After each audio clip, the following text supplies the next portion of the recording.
Ini adalah cek 10 juta yen. Tapi jika mau dicairkan, harus melewati gedung setinggi 150 meter, dan papan besi yang panjang. Berbuat kesalahan, maka nyawa taruhannya. Di permainan nyawa ini, hanya yang kayalah yang dapat menikmatinya, sembari makan siang. Lebih parah cara si miskin jatuh dari atas gedung. Semakin senang pula orang-orang kaya yang menontonnya. Dengarkan, orang biasa mungkin takut, tapi Kaji juga takut pada mereka. Tapi mereka adalah orang miskin. Mereka tidak punya pilihan. Untuk membuat tantangannya semakin sulit, pihak penyelenggara menyetrum papan besi dengan listrik, sehingga hanya peserta yang menggunakan sepatu saja yang bisa lewat. Kaji melihat papan besi, memikirkan strategi untuk melewatinya. Dia mengambil sebuah spidol hitam, menggambar garis lurus pada sepatu, seperti bidikan senapan. Menggunakan garis ini, selaras dengan papan besi. Dengan cara itu maka peserta tidak akan miring saat melewatinya. Semua orang menyadari cara ini. Satu persatu mulai menggambar garis pada sepatu mereka.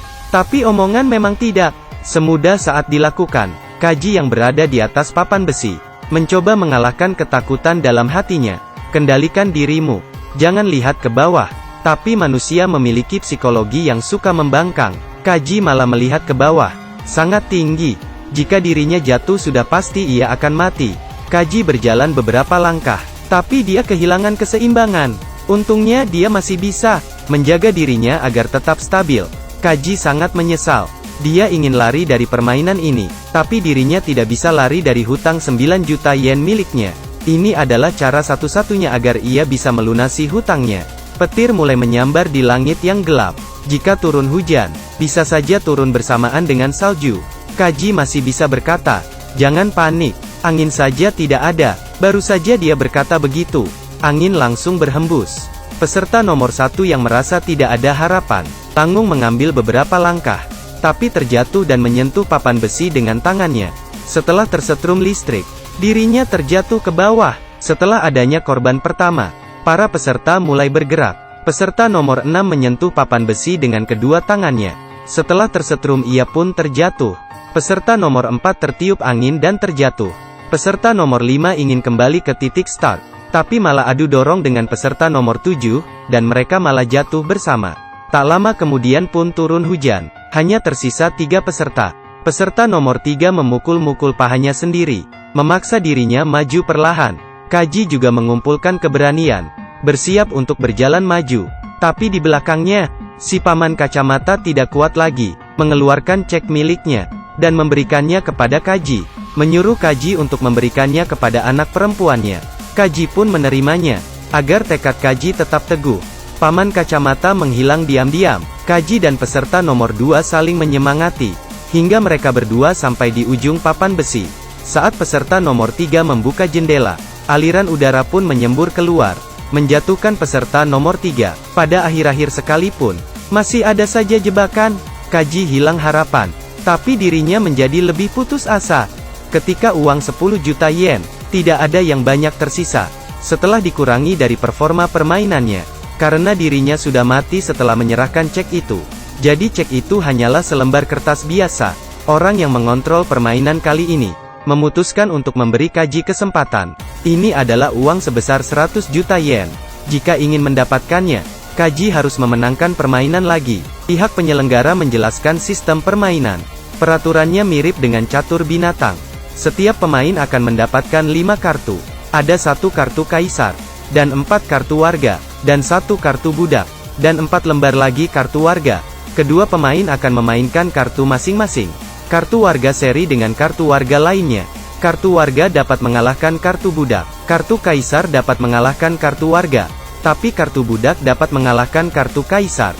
Jadi inti dari permainan ini adalah antara kartu kaisar dan kartu budak. Kartu kaisar memiliki keunggulan yang luar biasa, sedangkan pada kartu budak, memiliki perbandingan 1:10. Untuk mendapatkan uang milik paman kacamata, Kaji berusaha keras mendapatkan kartu budak. Untuk ronde pertama masing-masing pemain mengeluarkan kartu warga. Pada ronde kedua kartu yang keluar masih kartu warga. Tapi permainan sesungguhnya baru akan dimulai di ronde ketiga. Kaji memainkan kartu budak dengan perlahan. Tapi dirinya yang berharap lawannya akan segera mengeluarkan kartu kaisar, membuat lawannya sadar akan gerakan Kaji. Kartu yang dikeluarkan lawannya adalah warga. Kaji kalah di ronde ini. Lawannya meledek Kaji. Dengan berkata dirinya bisa membaca pikiran. Dia sadar ketika Kaji mengeluarkan kartu budak. Tubuh Kaji lebih condong ke depan. Lawan Kaji tertawa penuh kemenangan. Si orang kaya mengambil gelas. Melemparkan gelas itu ke kepala lawan Kaji. Dan dirinya berkata bahwa si penyelenggara tidak tahu apa-apa. Tentu saja dirinya dapat menang lebih dulu. Membuat dirinya sombong. Karena menang dari Kaji. Tangan atau hati. Menang atau kalah. Permainan ini menyenangkan. Si orang kaya memberi Kaji 390.000 yen. Tapi jika dirinya kalah, dirinya harus menyerahkan diri ke perusahaan orang kaya. Bekerja menjadi pembersih toilet selama 130 tahun. Kaji yang tidak bisa lari dari permainan. Meletakkan 3 kartu warga secara bersamaan. Ketika dia sedang memikirkan cara untuk memenangkan permainan, Kaji menyadari, si penyelenggara tidak memperhatikan wajah Kaji, melainkan seperti sedang bermain handphone saat di kelas. Bahkan tidak melihat kartu yang ada di meja, tapi sepertinya sedang melihat benda di laci. Penyelenggara yang menyadari Kaji sedang memperhatikan dirinya, memaksa Kaji melakukan gilirannya. Kaji akhirnya mengeluarkan kartu budak. Senyuman si penyelenggara memudar. Kaji berpikir dirinya memiliki kesempatan untuk menang. Raut wajah si penyelenggara berubah, menunjukkan seringainya. Dia mengeluarkan kartu warga. Kaji kalah lagi. Sebelum dibawa oleh penjaga, Kaji menyadari, jam si penyelenggara mencurigakan.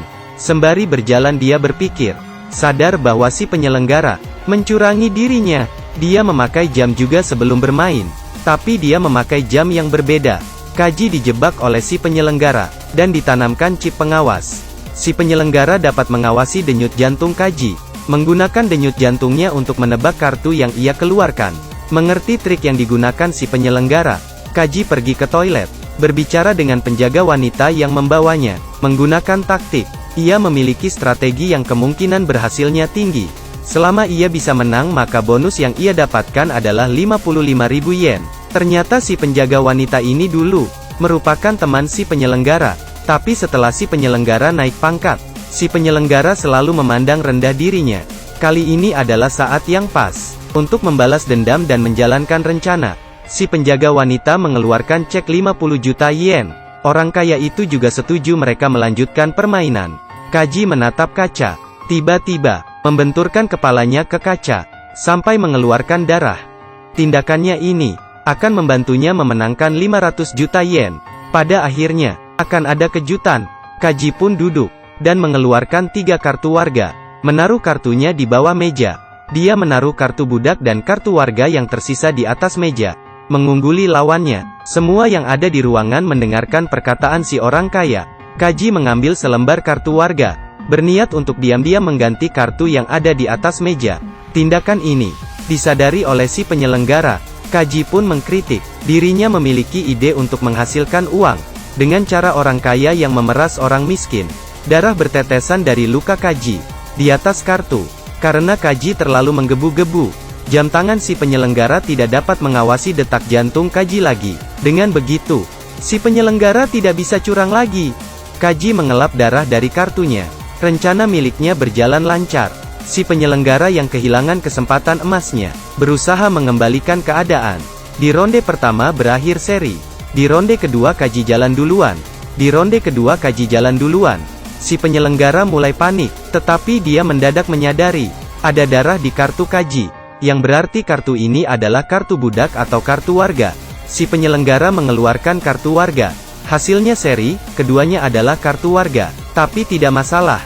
Si penyelenggara sudah tahu, kartu yang berdarah selanjutnya adalah kartu budak. Kaji mengeluarkan kartu berdarah lagi. Si penyelenggara segera mengeluarkan kartu warga. Tapi di saat-saat terakhir, dia ragu-ragu. Kaji mengelap kartunya dengan lap. Seharusnya dirinya sadar akan noda darah tersebut. Dirinya sudah menekan kartu itu sebelumnya. Dan kartu itu memang basah dengan darah. Seharusnya kartu Kaji adalah 2 kartu warga. Si penyelenggara merasa dirinya akan menang. Mengeluarkan kartu kaisar. Kemudian Kaji membuka kartunya. Dan dengan bangga berkata, hanya karena dirimu teliti maka aku bisa jadi ketahuan menukar kartu. Padahal, Kaji hanya berpura-pura menukar kartu. Dia berhasil mengelabui prediksi si penyelenggara. Si penyelenggara yang kalah dihapuskan dari semua hak-haknya oleh si orang kaya. dan Kaji memenangkan 500 juta yen. Kaji memberikan 300 juta yen kepada si penjaga wanita. Tidak menyangka keduanya akan saling bekerja sama. Tunggu, dia bangun. Ketika Kaji terbangun, si wanita telah hilang. Surat dari wanita itu berisi, wanita itu meminjam 50 juta yen dari Kaji, dan setiap menit ada bunga 3%. Jangankan bunga, Kaji hanya punya 430 ribu yen. Akhirnya Kaji hanya punya 430 ribu yen ini, dan memberikan semuanya kepada anak si paman kacamata. Dirinya kembali lagi ke titik awal tanpa uang sepeser pun. Tapi ia percaya, masa depannya cerah. Jadi ayolah, menjadi dirimu yang terbaik, dengan bekerja keras. Kalian yang pernah berpikir, hal-hal indah terlalu jauh dari jangkauan, perlahan akan menghampiri kalian.